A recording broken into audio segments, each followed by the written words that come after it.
Semeton ya, saya urun pendapat ini basic dari pengalaman pribadi. Sebenarnya sih saya tadinya tidak mau berpendapat, cuman melihat kolom komentar sepertinya banyak kesimpang siuran, dan saya rasa ini patut kayak diperjelas gitu ya, based on pengalaman saya ya. Saya cerai 8 tahun lalu ya, dengan istilahnya sendiri, mengajukan sendiri, menghadapi persidangan sendiri ya, seperti itu ya. Nah, awalnya saya bingung seperti itu ya, atau nggak usah kita ceritakan bagian itu, kita langsung ke intinya aja deh. Itu kayaknya terlalu tidak pada poinnya. Oke, poinnya begini. Poinnya adalah ketika nanti mengajukan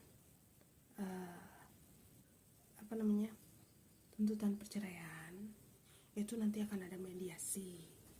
Tapi jika sudah tidak dihadiri mediasinya oleh pihak tergugat, jadi yang ngajukan itu penggugat, yang dimintain untuk cerai itu tergugat ya, seperti itu. Nah, ketika sudah tidak datang, nanti naik statusnya jadi apa ya bahasanya, aku bukan orang hukum soalnya, kayak sidang gitu. Nah, nanti saat sidang itu kita memerlukan bukti, saksi ya, itu seperti itu.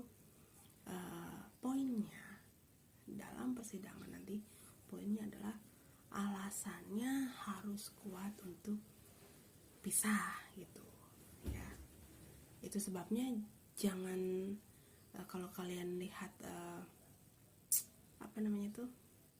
infotainment, jangan terlena. Belum tentu yang bilang begini begitu tuh belum tentu benar adanya begitu. Kenapa?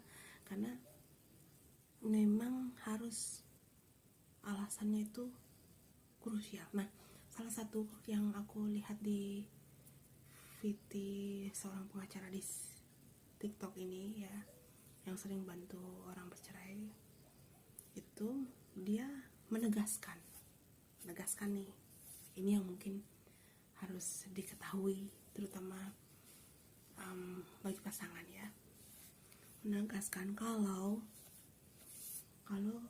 memang sudah yakin akan cerai ya, begitu yakin cerai harus pisah rumah, bukan pisah ranjang, pisah rumah. Ketika sudah pisah rumah, janganlah bercocok tanam lagi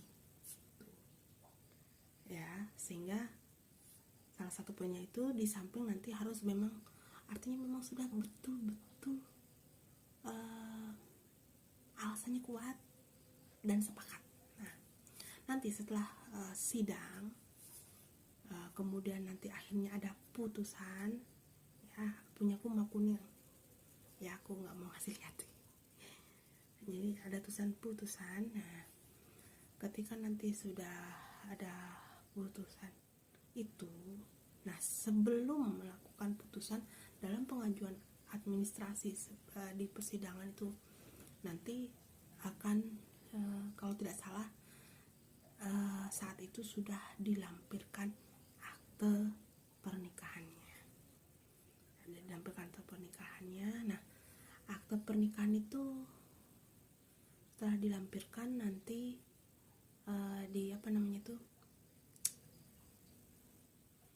setelah keluar putusan kan, itu setelah keluar putusan, oke lah, bisa cerai gitu umpama. Nanti putusan itu dibawalah ke Dukcapil. Di sana nanti akte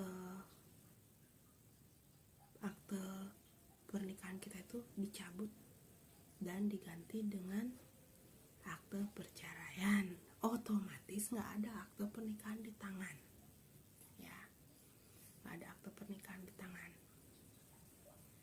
Kalau apa istilahnya, nah ini aku dulu agak teledornya di sini, tapi untungnya cepat selesai ya.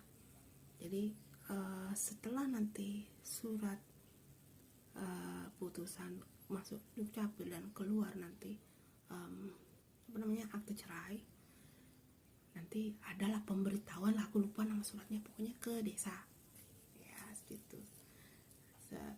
Jadi nanti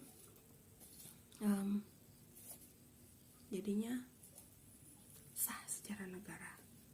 Jadi tidak ada cerita janda bodong, duda bodong, kagak, karena sudah sah secara negara. Kalau itu akte pernikahannya belum dicabut, ya itu ya nggak tahu lah apa bagaimana ya. Tapi intinya yang aku alami seperti itu ya. Jadi di saya hanya ada akte perceraian, dan itu ternyata sangat apa ya bahasanya tuh, kayak kemana-mana digunakan gitu loh. Kan aku dulu berpikirnya nih, seandainya nikah lagi supaya priaku tidak ragu-ragu, ini janda beneran apa janda bodong nih, nanti poliandri nanti. Sebetulnya enggak, saya sudah punya surat. Ternyata bukan sederhana itu. Mau apa ya,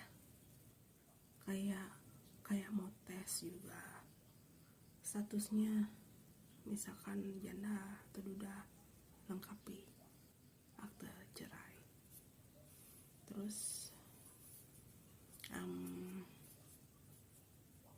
kayak kemarin ngurus apa ya, yang anakku itu keluarin akte kelahirannya, aku lengkapi dengan akte cerai.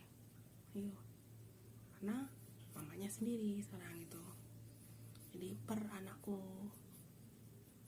SD ini dia sudah segala informasi, sudah segala administrasi masuk ke informasi sudah betul-betul sesuai dengan putusannya tuh di aku, seperti itu. Nah, mudah-mudahan berguna ya ini, karena kendek orang. Kadang-kadang kita ini, kelemahan kita itu kurang kuat dihukum. Apabila sudah masalah yang lain-lainnya itu aku nggak mau bahas lah ya. Aku hanya mau berbagi ilmu ini.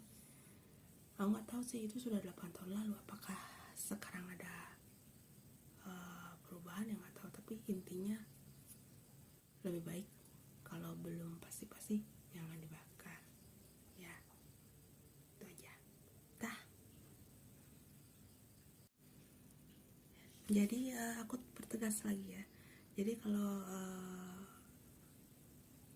menurut Mbak ini sudah keluar surat cerai, maka surat nikah itu dibakar. Jadinya enggak ya. Jadinya sebelum keluar surat cerai itu sudah surat pernikahannya tuh sudah dicabut dulu. Jadi nggak ada dua, nggak ada kita megang surat cerai, surat nikah, nggak, satu-satu aja gitu ya. Kalau memang cocok bisa datang ke rumah. Stay choose, telan cuek baru malu. Aduh adek ini mau juga abang yang layu. Stay choose.